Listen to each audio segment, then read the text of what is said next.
Le prix Mundo Negro à la Fraternité 2022 m'a été attribué récemment, c'était à Madrid, le 5 février. Ce prix-là, il est décerné aux femmes et hommes d'Afrique qui se démarquent dans leur travail de chaque jour.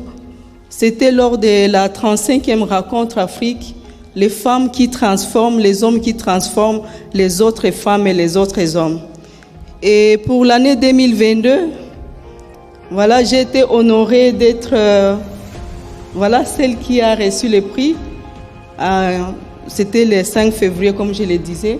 Donc c'est un prix qui est donné par les missionnaires comboniens. Les missionnaires comboniens, ce sont des missionnaires qui sont aussi en RDC aussi.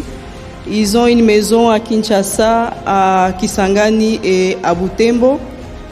Ils ont une revue qu'on appelle Mundo Negro. C'est une revue spécialisée pour l'Afrique, une revue qui raconte l'histoire de l'Afrique. C'est une revue qui fait vivre les prouesses des femmes et des hommes d'Afrique qui font quelque chose dans leur communauté. Ils ont la même revue à Kinshasa qu'on appelle Espoir d'Afrique. C'est toujours les missionnaires comboniens. Mais Mundo Negro, c'est une revue espagnole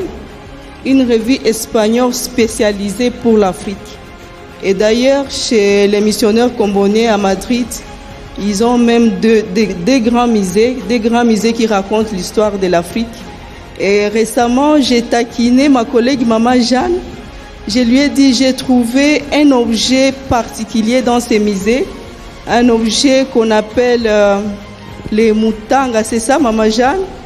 Les Mutanga que j'ai retrouvé dans ces musées-là, et quand Maman Jeanne m'a raconté l'histoire, j'ai compris à quel point les missionnaires comboniens sont intéressés par l'Afrique dans tous ses états, l'Afrique à travers ses fils et filles.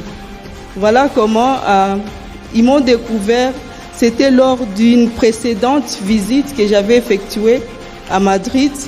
Et lorsque j'avais raconté ce que nous faisons, et ils ont été intéressés. Voilà.